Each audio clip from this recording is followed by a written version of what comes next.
morning class. So, bugo ta magpadayon. Kita pagtindog ta, pagpagampo.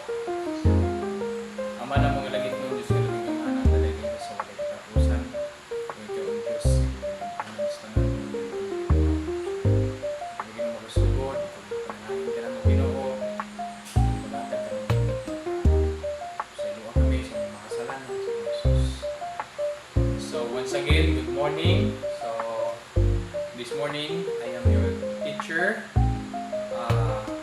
Teacher Juni F. Talibar.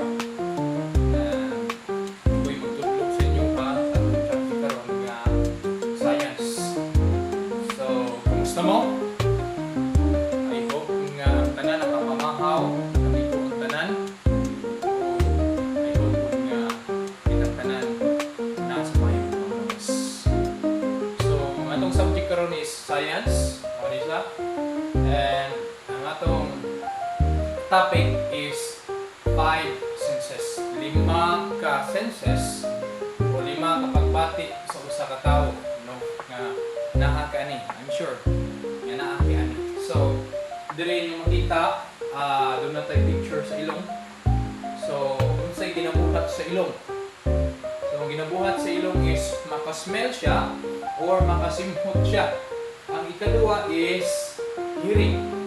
So, hearing, natay dalunggan, gibuhatan tag dalunggan sa Ginoo para kita makadungog or makadungog sa awit, sa kanta, or makadungog ta pinaagi sa atong dalunggan.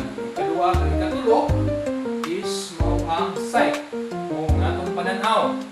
Ihatagan tag pananaw sa Ginoo para kita makakita sa mga nagitabo sa atong palibot o ang atong unsa man ang atong ginabuhat.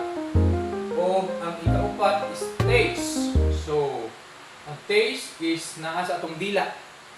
Kinsa man nagdidila sa inyo diri, be? So, giyan nasa imong dila. Where ang imong tang? So, nakay tang. So, like me, nakoy dila.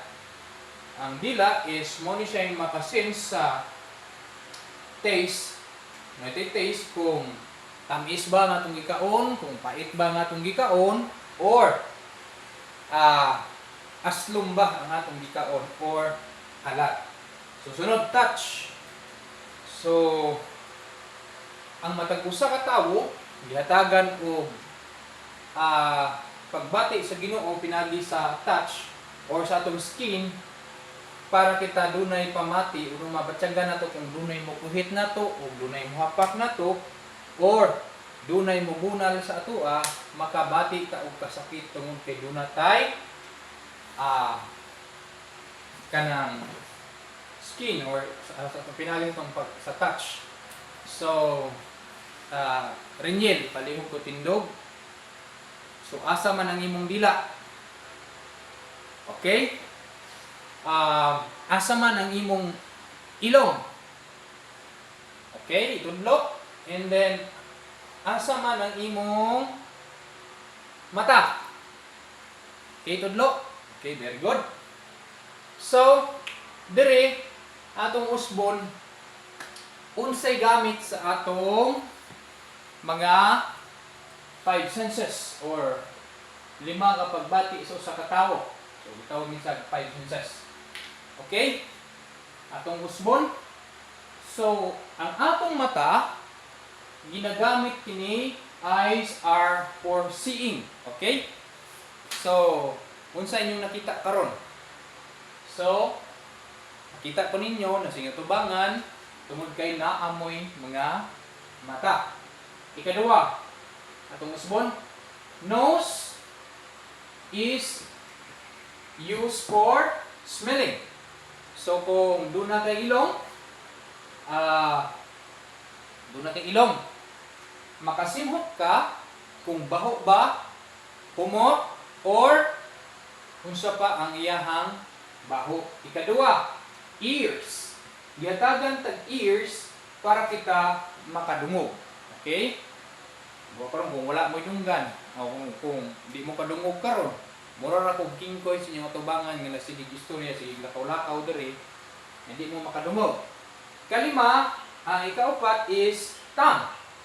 Yatagan mo tongue sa Ginoo natay magdila, even the animals they have a tongue for a purpose nga sila maka-taste, no? Kung tamis, kung aslom, kung pait, o kung unsa ba ang sabor sa iyahang sa usa pagkaon.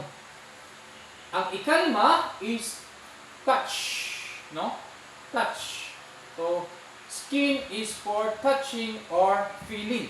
So manong isulti nako ganiha nga if you have skin, so ma-feel na to kung hapakon ka, kung kusiun ka, kung bunalan ka tungod kay duna kay senses nga gitawag og touch. Okay? Touch. Dali. Touch. Okay? So, intindihan?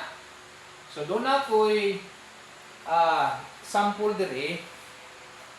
Ako ning ihatag sa inyo ha. Dara.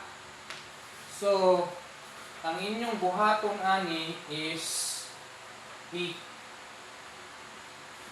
ninyo. Example. Okay? Example, ang eyes para sa unsa ang gani para sa eyes is eyes for sight. Okay? And then ang tongue, unsa man ni siya? Tongue. Ang tongue is used for taste. Ikadua, kung usbon niya ang dalunggan, ang ears, or used for hearing. So, ihatag na ko na sa inyo ha, and then inyo hang connect. Mag-usa by purpose ani. Kuha ninyo.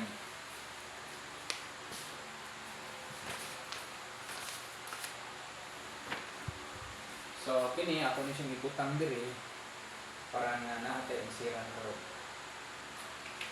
Okay. Kumana bang tanan? Okay, answer na to. Okay? And hand or asaman. Unsa may function ng hand? Ang hand is for what? For connect na to for okay, touching. So very good. Kinsay nakakuha. And an eyes, ang tongue is used for okay? Used for tasting. Okay? And sunod, ears. Ears is used for hearing. Okay? Hearing. And then ang nose is used for smelling. Smelling. O, na-smell nimo sa kabagay. And then, ang katapusan, the last one is eyes. Eyes for seeing. Okay? So, kinsa man ang nakakuha og 1. Kinsa po daw nakakuha og 3. O, kinsa po daw nakakuha og perfect. So,